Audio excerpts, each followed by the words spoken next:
So welcome to the second hour of Mindshifters Radio. Today is Friday, November the 5th, 2021, and our call-in number is 563-999-3581, and press 1, and that puts you into queue to talk to us. We'd love to hear your comments and questions because that makes this your show. While we're waiting on Michael to call in, since Dr. Tim talked about stuck points, to the Start Here button or the bullseye, and then you can click on reality management, stress reality management worksheets, and I'm waiting for it to come up so I can make sure and give you the right link. Anyway, you go to that, and it'll come up with the current wake-up sheet, the 7-step, and then there is actually examples of the wake-up sheet filled out and on there for you to look at in the Forgiveness app. And if you scroll on down somewhere, and I'm not finding it on that, so I'm going to look for it and let you know where there is a thing out there about stuck points. And it's where we have seen people oftentimes get stuck. And so I thought it was on that page. I'm not seeing it there, so I will find it. I will also put it in the notes for today so that you can look it up, and that might help you if you get stuck on a worksheet to get past it. And it may be under frequently asked questions. Yes, it is. And I'm scrolling. My apologies. But I will put that out in the notes for today so that you can click on that, and that is another tool that will help you. And I see Michael's joined us, so welcome, Michael. Thank you, dear heart. And perhaps you could put the link in for the conversation we shared with someone this morning that Magda had shared on the show around communication with her grandfather as she was looking at family issues and heart. I actually tried to call Magda this morning. I had listened to that again. Hadn't listened to it since she shared it on the show, but as I listened to it, it had me in tears once again, as it did on the show when she shared it, and as it did in the intensive when it happened. It was just profoundly, profoundly powerful.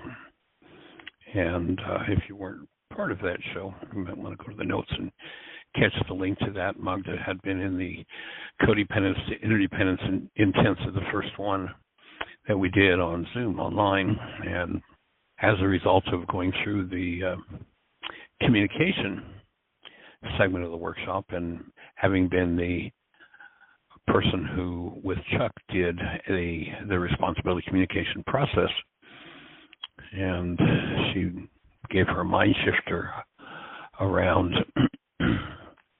the issues of the heart and the suggestion that she opened to generational input. And one, the energy of it is just so profoundly powerful. Even if you don't hear a word of it, the energy of her sharing. And then when you hear what came to her, what was given to her by her grandfather, it was my comment at the end of her sharing was that in the 50 years of developing this work, it's been a lot to do. Nobody will ever comprehend it. But if no other result had come from that 50 years invested, that one process that she went through, being anchored energetically into the earth and shared with so many others, would have been worth it all. Isn't that powerful? So if you haven't listened to that, you might want to give it a listen. And beyond that, welcome, and we're honored that you're here as we keep moving forward in this conversation about forgiveness. And we've been talking about the has-been, the carbon-based memory system that contains the past, and the link that I'm talking about is just as powerfully connected to this idea of the has-been as anything we've talked about. And what had happened in that process was Magda was facing some heart issues and went back and asked, and her grandfather came back, her grandfather who's passed, came back and shared with her all the reasons for pain and rage and the family dynamics involved and the reason he passed from a heart attack. He shared it with her very directly and very profoundly, and between them, the healing that took place was just monumental. If you happen to be listening, Magda, you might push one, and if you've got anything to share, but I had called you this morning in order to just tap in and thank you again for that piece of work and to just connect with you. I haven't talked to you in a little bit. See how you're doing. And the has-been. So we're talking about chapter 21. And why is this happening to me again? For those who might be new to the show, we're reading just a couple of paragraphs each day from my book, Why Is This Happening to Me Again? And what you can do about it. We're on, if you're following in the book, page 140. And that's chapter on waking from the has-been. Recognizing that, the has-been is a play of mind. It's a container, carbon-based memory. It's our, literally, this storage aspect of our physiology. Much like a hard drive holds through its magnetic structure information that you put into it. This body-mind unit, whose base element is carbon, holds memory. And when we experience any given event, we either experience the actuality of the event, which means there's going to be love present, or we substitute that. We think that when our mind generates a perception, we're actually experiencing something outside of us. And, of course, it's always about somebody else because they're always the one that did it to us. But the truth is, carbon-based memory, and I love the line in the Course in Miracles that says, is a skill made up by you to take the place of what the Creator gave you in creation. The Creator gave you a life based in love. It's what you are. That's the truth of you, period. That's the only thing that's really true. And if we're not experiencing that, if we're not, or if we're not experiencing from that,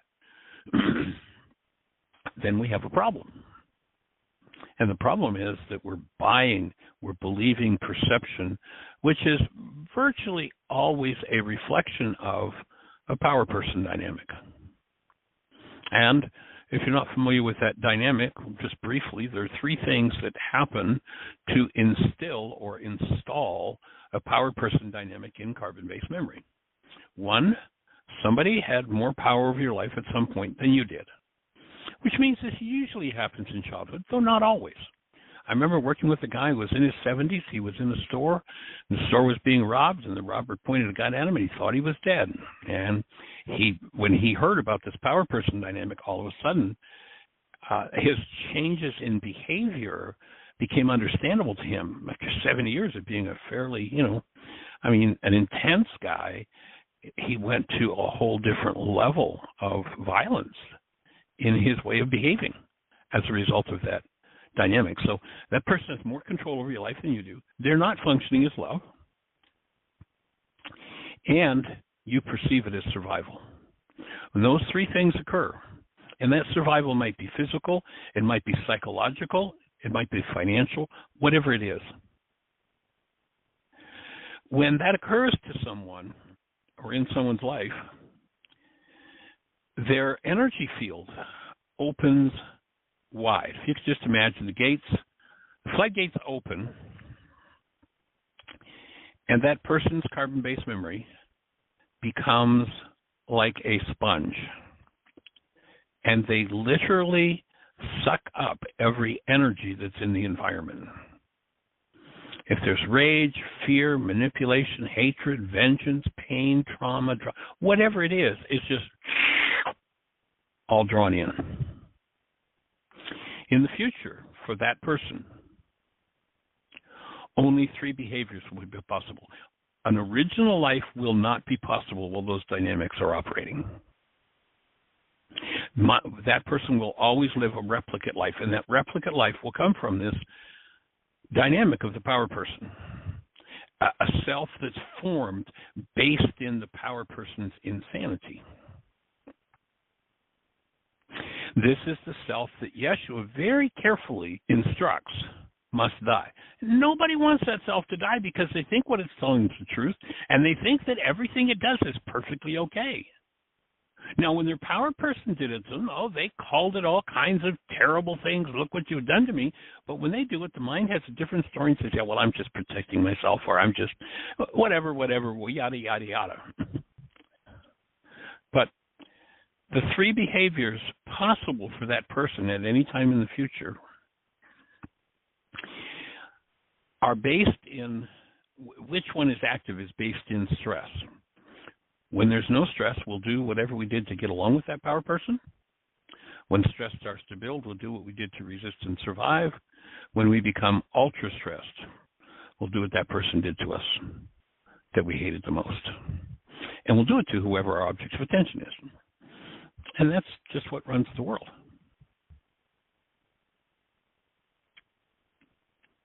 And when we recognize that, the has-been is in control, the past, carbon-based memory, the resistor, Satan, whatever term you want to use for it, and remember that in Aramaic, the word Satan does not mean the dude with the red suit, the tail, and the pitchfork.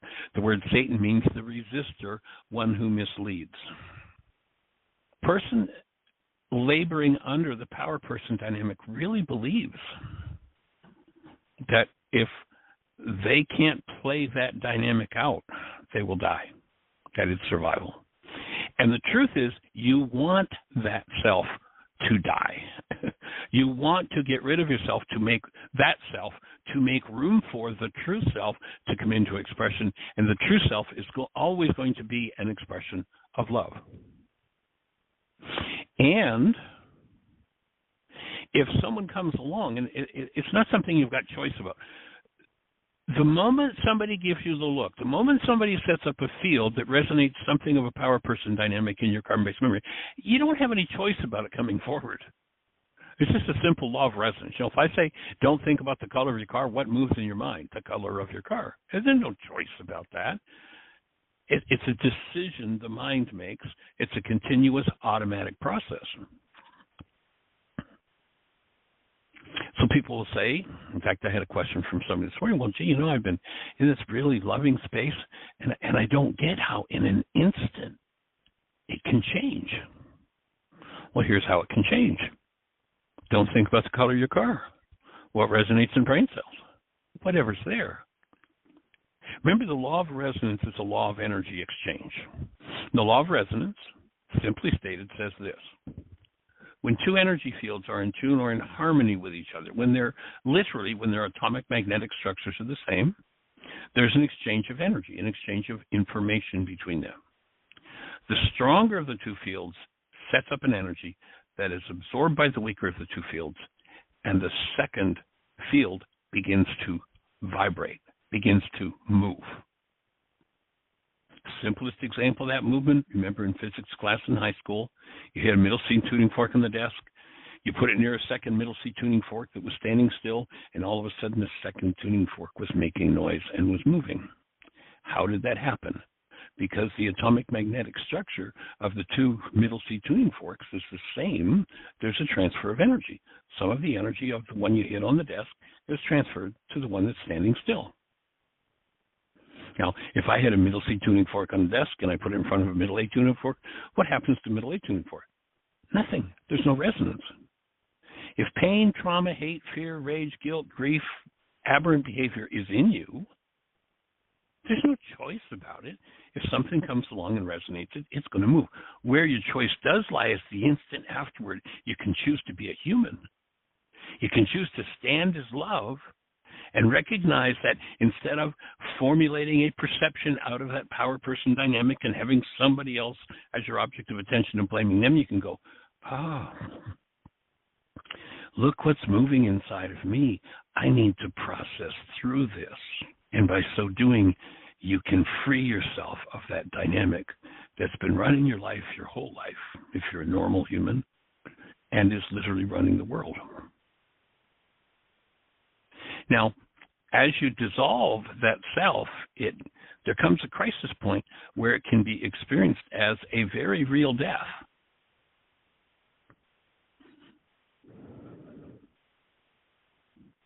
And Yeshua was really clear. In order for you being to live true self, you non-being, power person being, non-self that you think you are has to die. It has to be dissembled. And, pardon me, I should say disassembled. And forgiveness, tool for disassembly, for removing that self that plays out those power person dynamics. And so if we look at the reading on page 140 from Why Is This Happening to Me Again? I've just shared with Richard the idea that your computer, quote unquote, mind can't think. It can only spit out what's been put into it. Let go of it as your decision-making device. Make your own choices and take charge of your life. In other words, you get to live the life you want to live rather than blame somebody else for the fact that you're not living it, that it's all their fault. And I go on to say to the character in the book, Richard, in the Aramaic creation story, Adam goes to sleep. Have you noticed that nowhere do they mention him waking up? The root of the word Adam means red clay. I proposed that they were telling us we were asleep in the realities that come from the body's memory bank, carbon-based memory, and therefore stuck in the mind of the past, asleep, so to speak. We are more than a body or a mind. We are designed to live in a larger context, the world of actuality, not just the realities between our ears, not just the perceptual constructs that are triggered into activity. We are not designed to be trapped in the tiny framework of the Adam mind, which only knows how to repeat its past. It's, why is this happening to me again? William Blake, writer, said, we are led to believe a lie when we see with and not through the eye. If you think that you're seeing something with your body's eyes, you have been defrauded. You see with your mind. You see content of your mind massaged into from a digital information-based world into a visual world. We have this digital to analog converter called the mind. So whatever your thought is, oh, you're to blame, the mind will take that thought and turn it into a picture. And you'll have a picture in your mind that shows you somebody else is to blame. Now, at some point, you got to say, I've been through this 87 different times with 42 different people. Maybe all of them are not to blame. Maybe I'm responsible. And your mind can start to show you something different than that which has run your generations for eons. It's not a Dr. Feelgood process, and it's not easy to break through. And there has to be willingness to honor truth rather than, well, I have this little lie that I've made up, and I'm going to stick to my lie, and I'm going to force it down your throat whether you like it or not. And don't make me look at whether or not it's true. Don't force me to tell myself the truth about this. And the reason for that is because there's so much pain attached to these power person dynamics. But sooner or later, if one is going to truly live as their created essence love, one has to go through that process.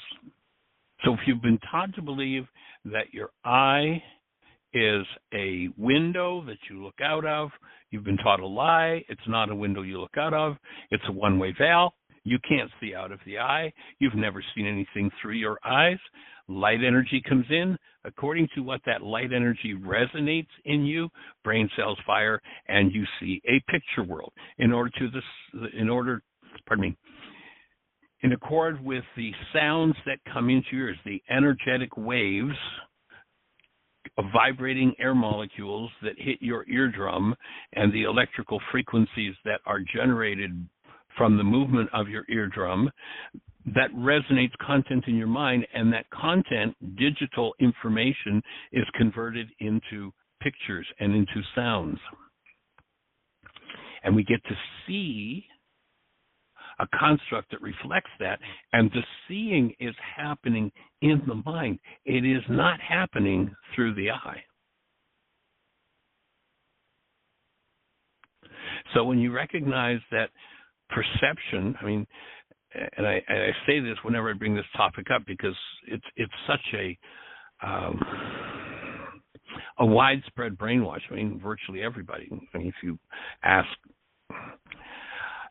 99.9 and then put 10,000 zeros behind it, % of the world's population, do you see things through your eyes? They'll tell you yes, and it's not true.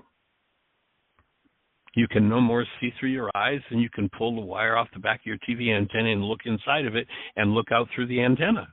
It's not a two-way operation. Information comes in, you can't see out, but the information that comes in fires brain cells, and those brain cells construct the world you see. And again, powerful line from A Course in Miracles. Perception is a skill made up by you to take the place of what God gave you in creation. And when you fight for that perception, what you're doing is you're giving a finger to God, saying, I'm not really interested in the world you gave me. I have a much more important one my power person gave me, the one I'm here to fight for, and I'll destroy anything and anybody just like my power person was willing to destroy me. And someday we go, enough work done. We loosen the grip of that power person dynamic and start to work into remembering who we really are. And that's the purpose of the whole process that we're doing. And then we follow up with a key thought that says, what you're looking for is what is looking. And Richard turns to me and says, there you go again, Michael, making perfect sense. I want to hear more. I can't seem to get enough. It feels like every concept, every word is feeding my soul. That's exactly the idea of spiritual teachings, Richard. They were spirit rituals. Rituals or tools for realizing our true nature, which is not physical, but is in the level of energy beyond physical, the level of energy called spirit or spiritual. These tools were created to assist us in waking up from the has-been and putting an end to being controlled by the past realities in our minds. They are the keys to awakening and stepping into true aliveness. So in a nutshell, there's our work. If we're living in the has-been, then we're very familiar with the why is this happening to me again experience. And, we may have changed partners a dozen times, but you'll notice that no matter what you do, until you change your mind, you've still got the same partner. You still have the same thoughts about them. You still think that what's going on in your mind is caused by them. Gradually, as you weaken those energy fields that emanate from stored brain cells from the past and the generational patterns, you get to where you can more quickly question those things and all the violences they do and start to throw them away and relieve or alleviate, I should say, your physical form of those assaults. Because although we pretend that, with our actions or our words we can assault somebody out there, the assault first has to happen to our own physiology. We get the original, as step 7 in the worksheet says, we get the original, they get the carbon copy.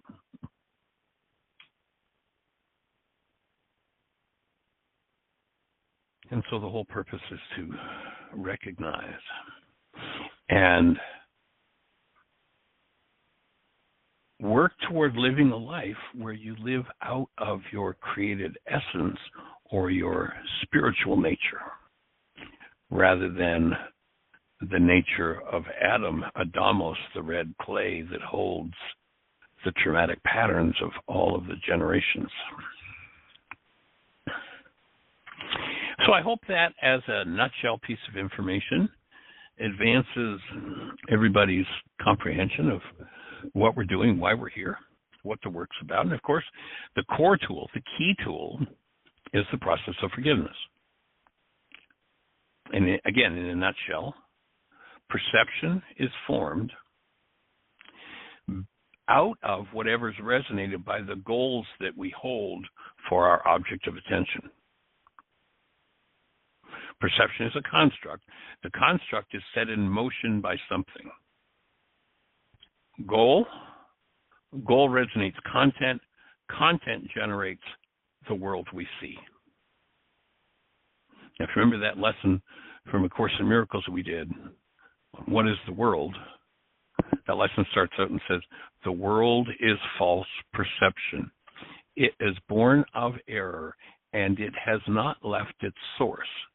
It will remain no longer than the thought that gave it birth is cherished.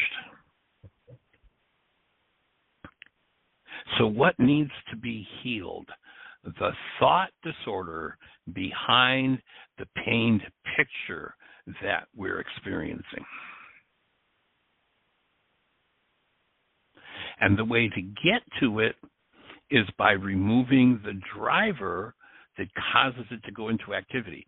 If it's in activity already, if it's moving already, and I can locate the goal that's driving it, the perceptual construct will collapse in on itself, and when it does, it will give me access to the original event where that happened. Now, that may be a horrendously traumatic event that I never want to experience, but as long as I stay in denial and blame somebody else for what I'm feeling in my physiology, I'll get to experience it over and over and over and over and over again. If you're not using the forgiveness tool as yet, we invite you to go to our website, whyagain.org. And in the upper left-hand corner of the page, you'll see a link that says Start Here. Click the Start Here button, and it will walk you through everything you need to know about how to do forgiveness. And it's not as important to know how to do forgiveness as it is to do forgiveness. Oftentimes people will think, oh, well, I know about that already. And I say, well, good. I'm glad you know about it. Have you done it? Well, no, actually, I haven't actually done that. Well, so is it any shock or surprise that you're still hanging out in the same old trauma?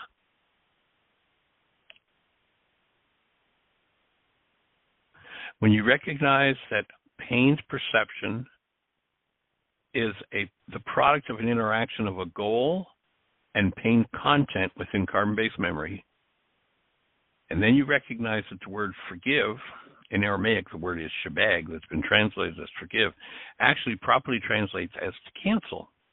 And when you cancel the goal, you remove the driver, the perception collapses, and when it collapses in on itself. Remember the visual we all had, 2001, 9/11? The Twin Towers just collapsed right in on their own footprint. That's what happens to perception. It collapses in on its own footprint. When it drops into its own footprint, you get to access what's in the footprint, the original experience. And when you can hold to conscious, active, present love, or if there's somebody you'll trust enough to hold to conscious, active, present love, if you'll do that piece of work instead of fight and struggle and survive and try to hold on to that power person dynamic and blame somebody else, if you'll trust somebody, then you can drop into that space that holds that original pain.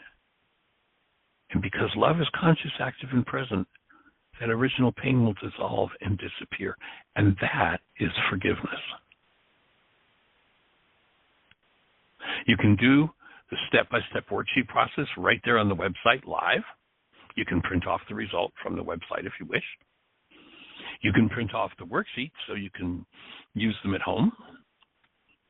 And or if you've got a smartphone, you can go to your app store in your smartphone and type in the words Heartland Aramaic Forgiveness. Heartland is one word, Heartland. Aramaic, Aramaic, forgiveness. You will be looking at the world's only forgiveness app.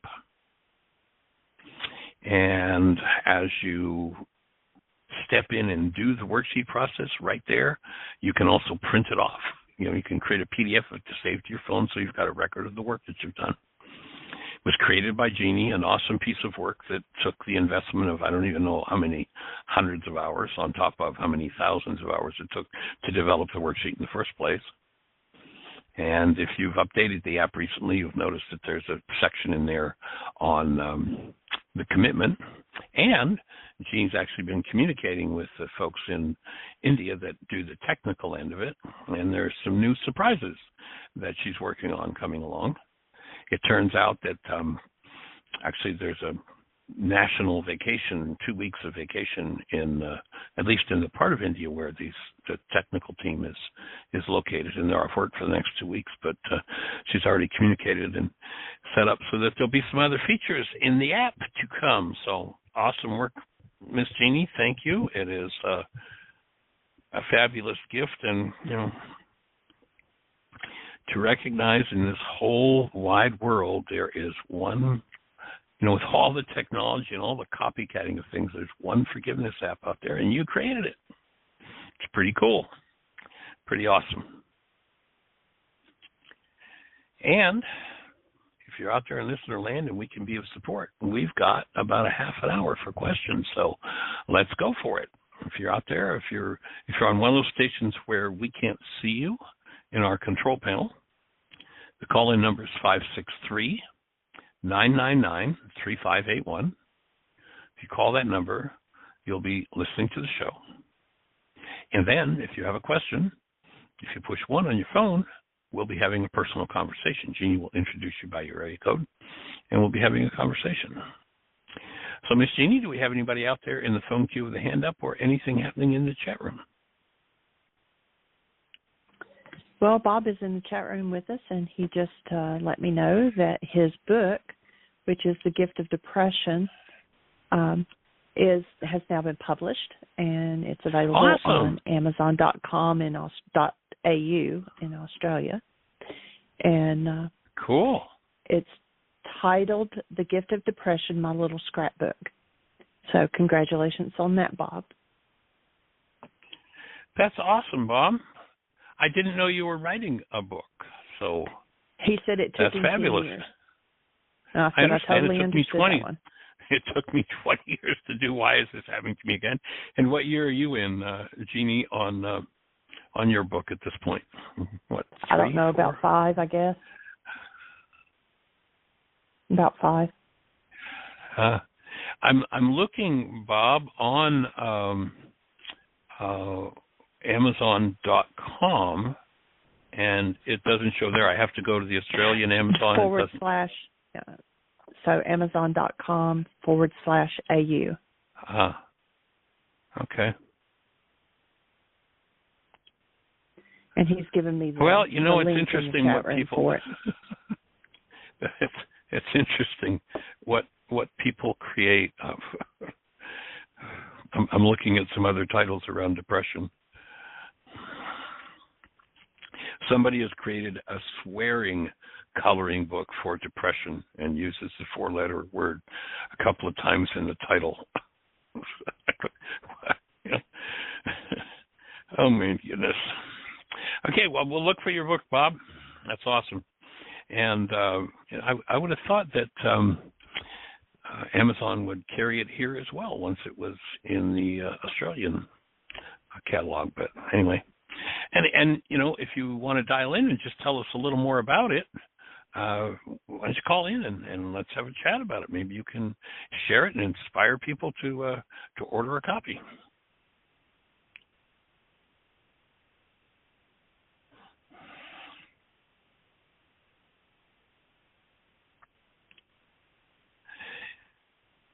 So once again, our call-in number is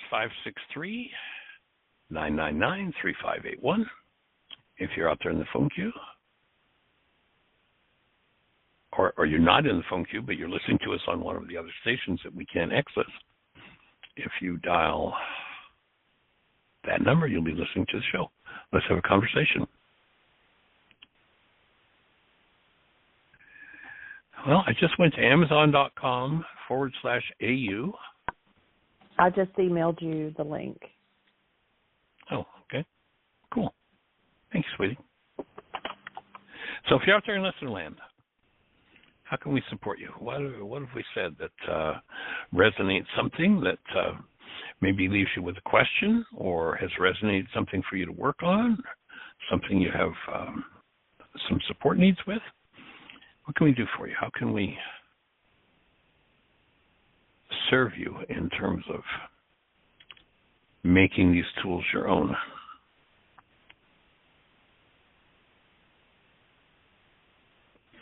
Maybe, Jeannie, we can put a link in the notes for today. I've already done it. Cool. Sweet. That's a pretty picture of you there, Bob.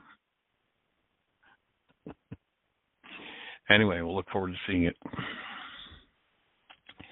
So if you're out there in listener land, how can we support you? What's on your mind? Our reading from Why Is This Happening to Me Again stimulates one of my favorite thoughts from the name of the author isn't coming to mind. But he says the objective of life is not to to seek new landscapes. Marcel Proust, to seek new landscapes, but to develop new eyes. In other words, to create a whole new set of brain cells through which to view whatever it is that's happening in our world. And whatever it is that's happening in your world, if you choose to see it through a set of eyes other than the generational patterns of the past, there's a gift in it, because the Creator, I'd offer, at least the conclusion I've come to, the Creator abhors us being diseased. However, we were given free will, and so, if we've chosen pain and trauma, we get to hang out with that forever if we never change that choice. However, but the world is structured in such a way that if you are holding on to a disease, somebody's going to show up to bring it up for you. Now, if you do what your generations have likely done, and that's live in denial. Remember, our definition of denial is when I think or speak as though something outside of me is the cause of something inside of me. You made me. Then living in denial means that I cannot honor truth. I have to dissociate from the cause behind this pain's perception. I have to hide it from myself in order to tell myself the lie that somebody else is the problem in my world. When I do that, somebody's going to show up because I'm literally energetically calling forth someone to play that out with me. And when they do, they'll resonate the very brain cells I've dissociated from, but I can't have a direct relationship with those brain cells because I've already instructed my mind that I'm not allowed to look at those directly. But what I will do is I'll then build my brain's image of you out of those brain cells. And you will very convincingly show up in my mind, and the perceptual construct I have about you will be that you're the problem. And it's not until I collapse that I can change the game, that I can shift what it is that needs to be done.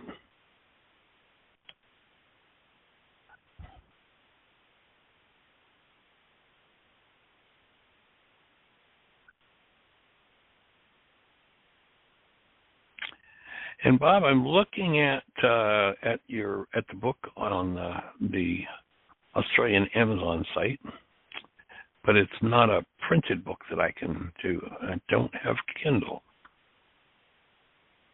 so it's a Kindle book.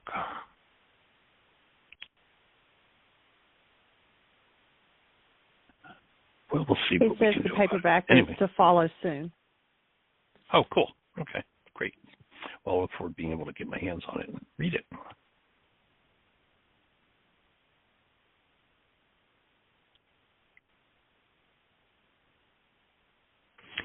So if you're out there in listener land, how can we support you? It's time for dialogue now. Monologue's finished. And so if you're listening to the show on your phone and you have a thought or a question, push 1.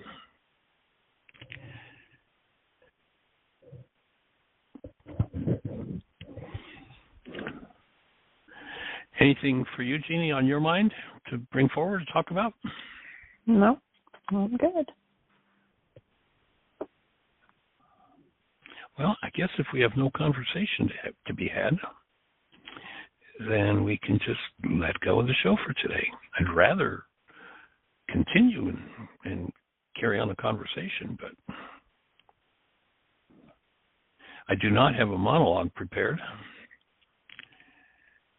So if you're out there in listener land, we're counting down 10, 9, 8, 7, 6, 5, 4, 3, 2, 1. And let's just go to the outro then, and we'll call it a day. And, you know, my invitation is if you have questions while you're doing your worksheets or doing the work, that you jot them down, or you have a section in your phone where you keep your questions. And so when the questions come, push. Oh, great. Okay. Much preferred. Yay. Thank you. 904, you're on the air. Well, hello, you two. Thank you very much for that information. It's always a good reminder. This is Dusty. Welcome, sir. Thank you much. How do you be today? What's exciting in your world? Well, you know, I'm actually in a pretty decent place. Got a ton of things to do, et cetera, et cetera. It's storming here, but I was thinking about what you said. I mean, I've heard it before, and there's always something, always a little takeaway in there somewhere. When I was about 5 and a half, my mom moved to nowhere, Idaho, and took a job at the hospital, and stepdad, who I never knew, never connected with, no genetic affiliations. He was not a dad even. He was just a jailer, and a brutal one at that. I remember that when he first started in on me, I think my mom was in the hospital having my little sister, and there was some kind of recognition in me that this guy was pathetic. And I thank God that I did not hate him or any of that kind of stuff. That didn't mean I wasn't terrified to go home after school, and there was always a sense of dread, and it took me years and years to work through that. But my question is,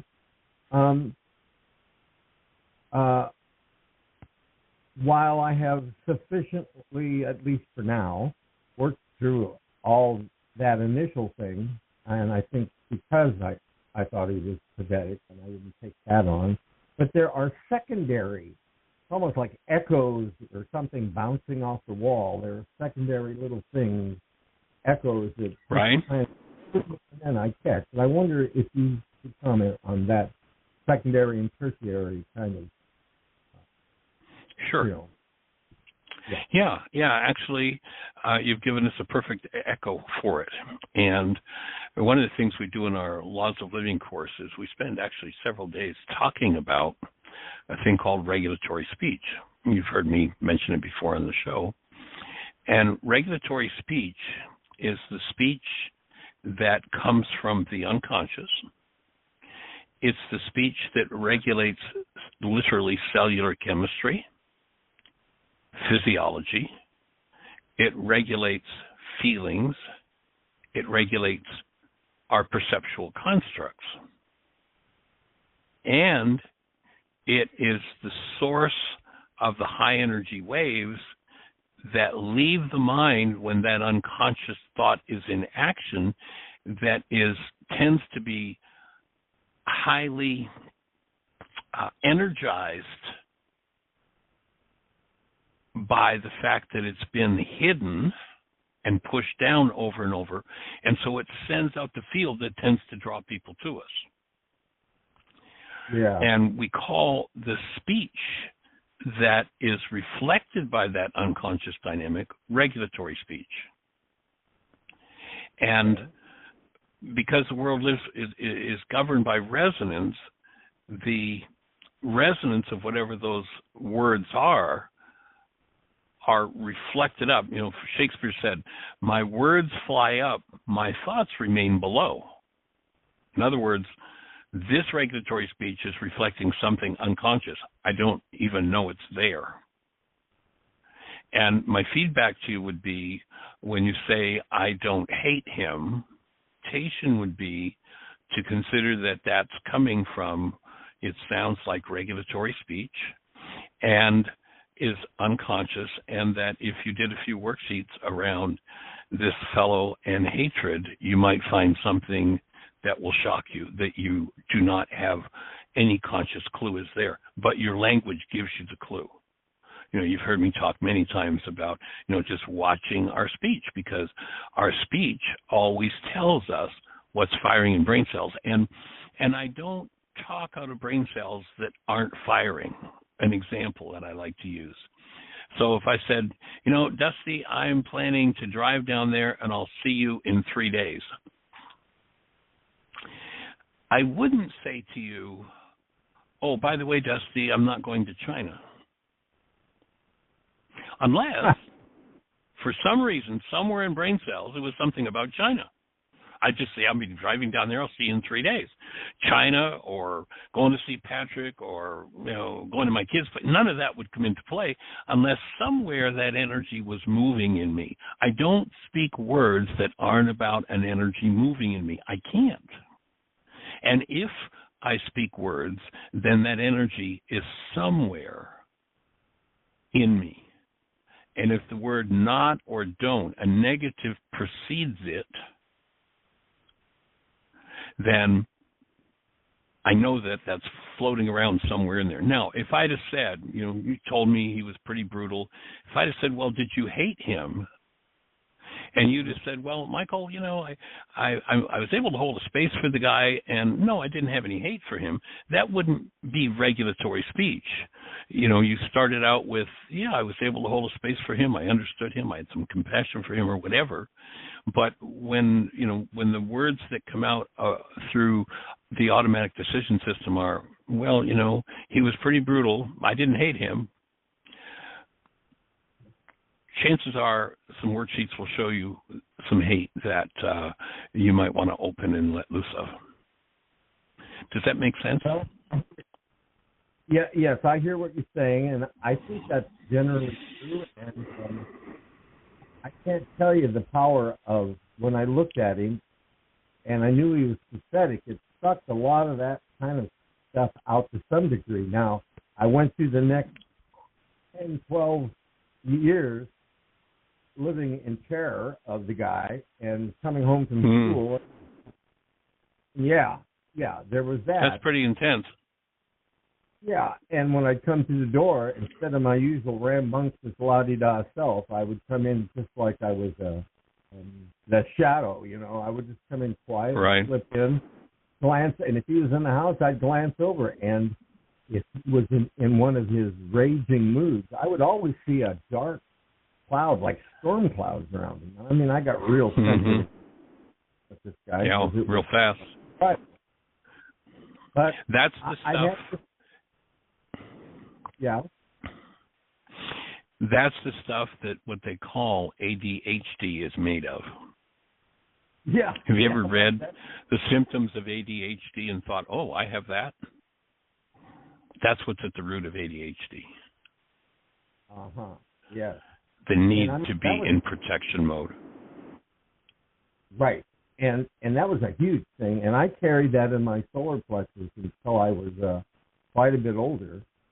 All that stuff. But I've noticed that two things.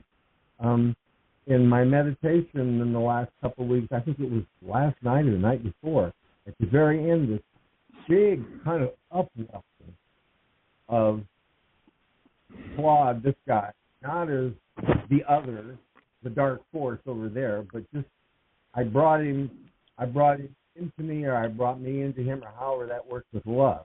I just, honest to God, love him. And that's awesome. And yeah, and I am so grateful for that. Michael, I'm so grateful for that. And it's genuine, and I know the difference. But nonetheless, I can't believe it. Here I am, like 130 years old, it seems, and I've got, yeah, I mean, come on, you know, I wasn't I supposed to get over this? I should be over it by now, right?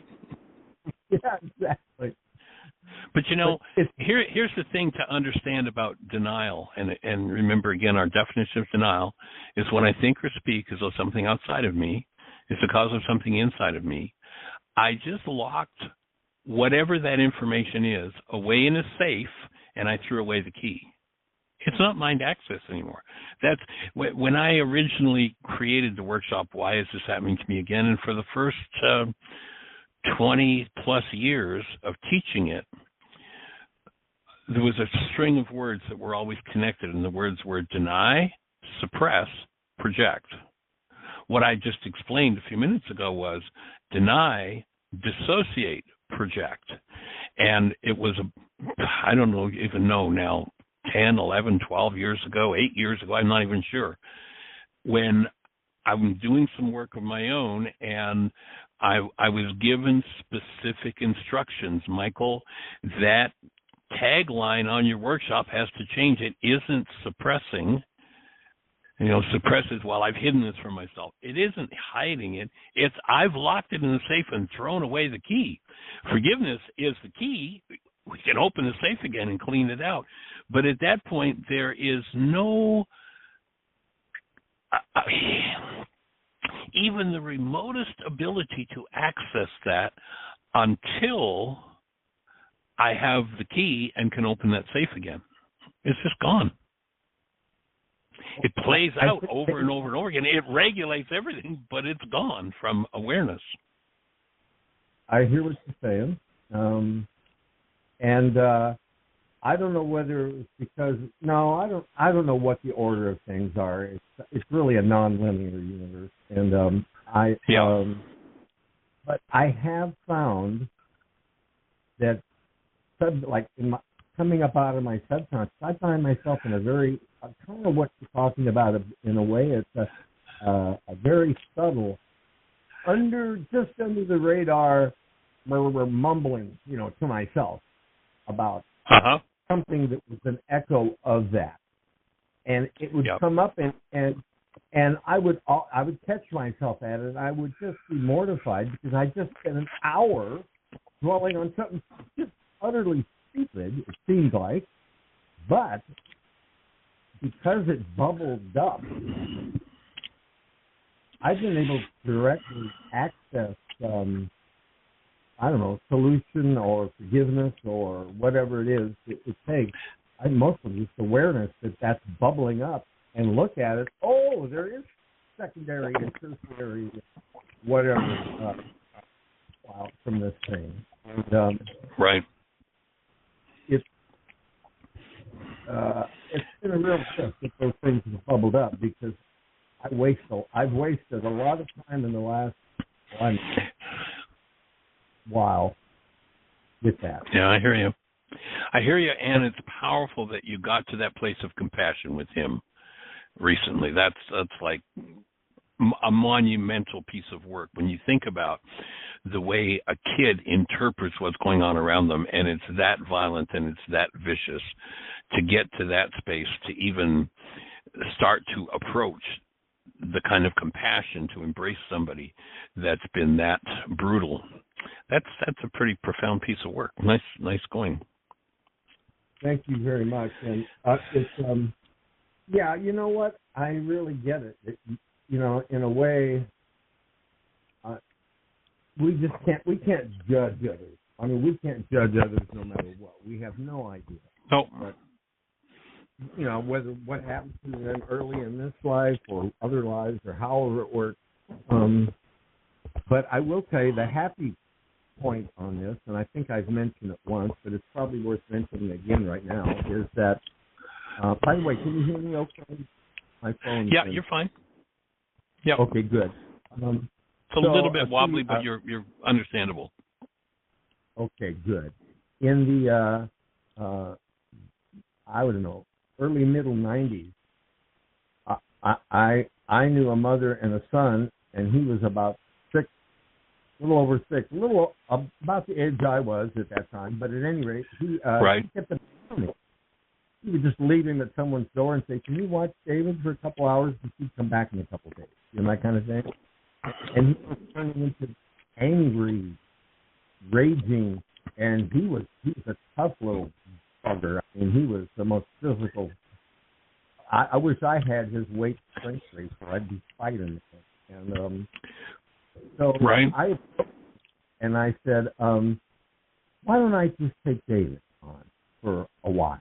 You keep all the legal stuff, but I'll take care of David. I'll be his, you know, whatever, his dad, as it were.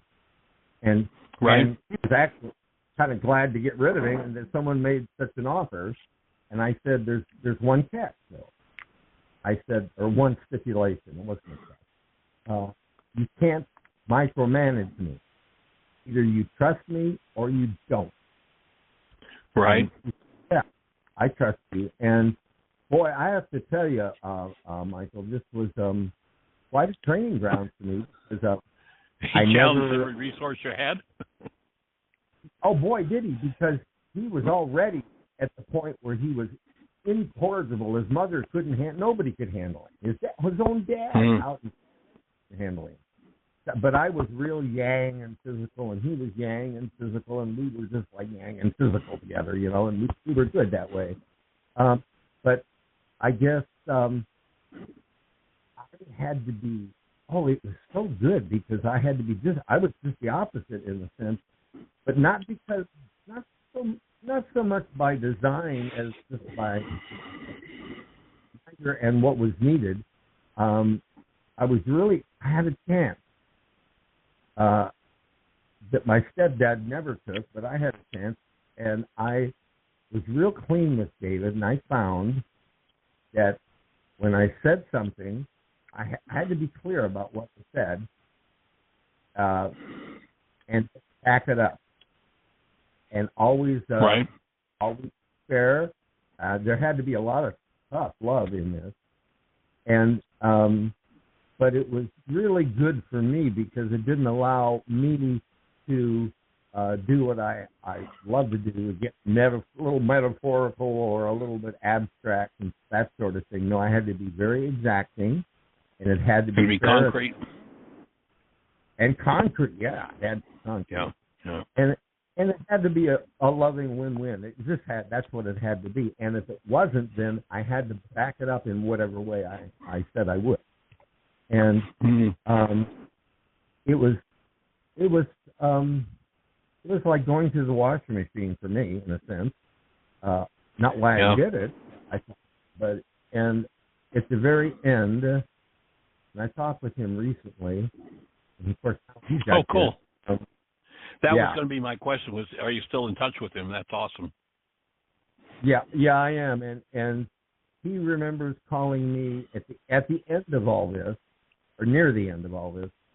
He started calling me his heart dad. Whoa! Sweet.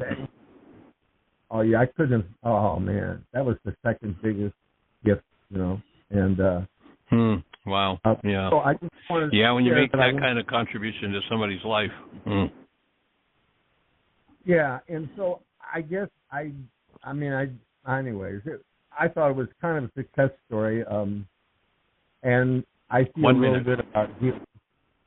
Okay, and I feel really good about those things that have bubbled up that I've recognized, and I appreciate it because I listen, and quite often there's a little something in there that'll kick something loose in me. So thanks both of you. Appreciate it. Awesome. Glad to be on the team, my friend, and cherish you. And everybody, have the best year yet of your eternal life. It's an awesome gift to give the world, and blessings. Bye-bye.